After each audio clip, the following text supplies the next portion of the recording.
we've been married 64 years and a half. We were in college at Eastern, 18 years old. All the men were gathered in the Sutton Hall, which is a dormitory for the men on campus. Oh, okay. And our Sutton Hall had sponsored a young lady for the Harvest Ball Queen candidate.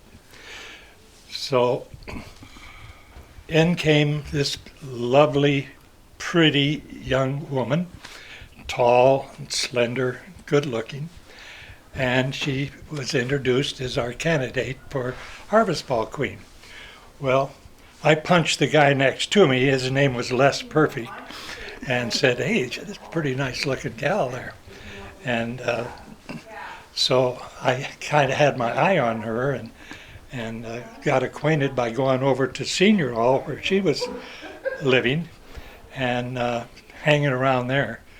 There were only about 50 guys on campus at that time, and about 600 women. So because of the war. That was right after the war was over, 1945. So I hung around enough, so I got acquainted with her, and the rest is history. We met at WSU. I was in undergrad school and Leonard was in graduate school. She had on a brown blazer with a little emblem there, and I thought she was a sorority girl.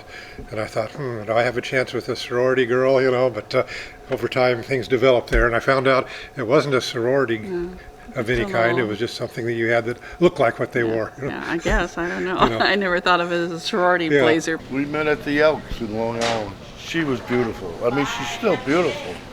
But it's hard to imagine when you're sitting in the Elks, like a place like this, and say there's a bunch of people sitting around, and she walks in the door, and the men are like this.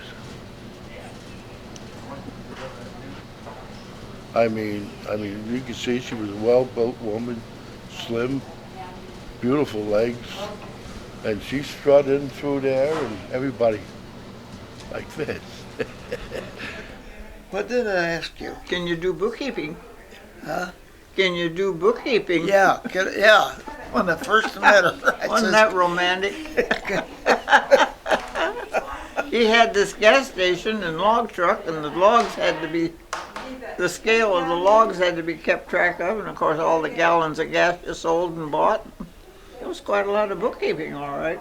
My friends and I would sit in the middle of the long tables so guys could join us on either side. And Leonard and his friends joined us one day, and we had already finished, so we just were sitting there having a cup of coffee, and our cobbler that night was horribly sweet. We couldn't eat it.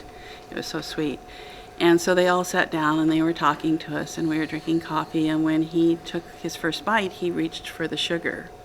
And we were just all shocked, and we were walking back to the dorm talking to each other about the guy who reached for that really sweet cobbler. So when we became engaged, they gave me a 10-pound sack of sugar. Now, my part of this story is I always claim that they must have had their cobbler out of a different batch, because mine wasn't so sweet.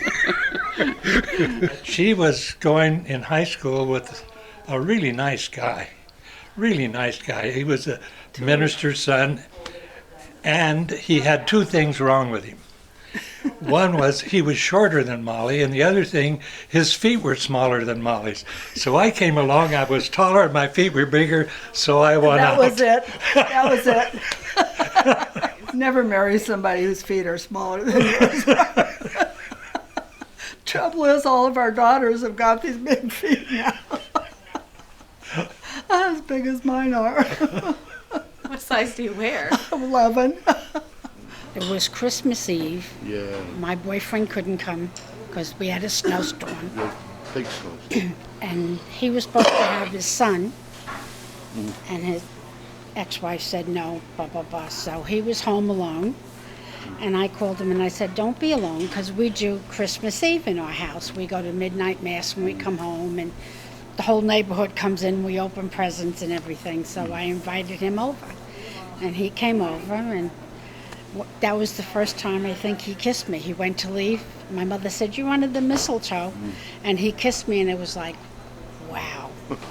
I heard the bells. I think our first dates were probably sports events Yeah, at football WSU. games, yeah. And the game was in Spokane, and that's where I lived. And so we went to Spokane, and my mom packed a lunch for us to eat at the game because we were poor college kids. We couldn't afford a hot dog.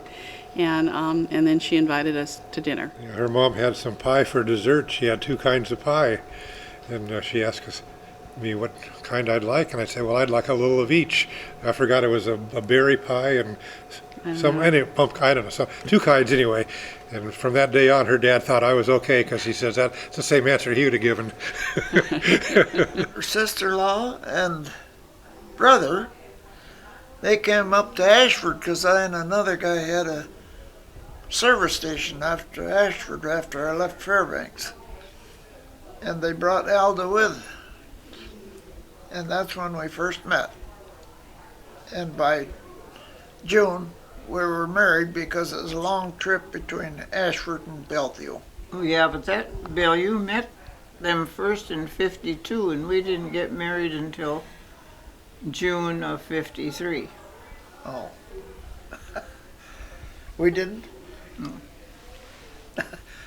And he told me he'd take me to Paradise, but he didn't tell me there was a gas station that I'd be working in Ashford.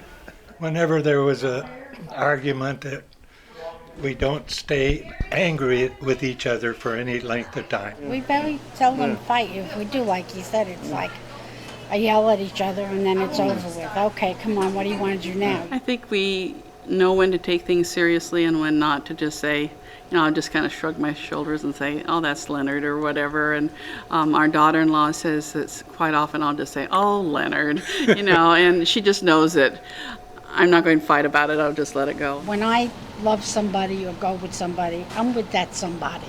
I'm not looking around or anything else.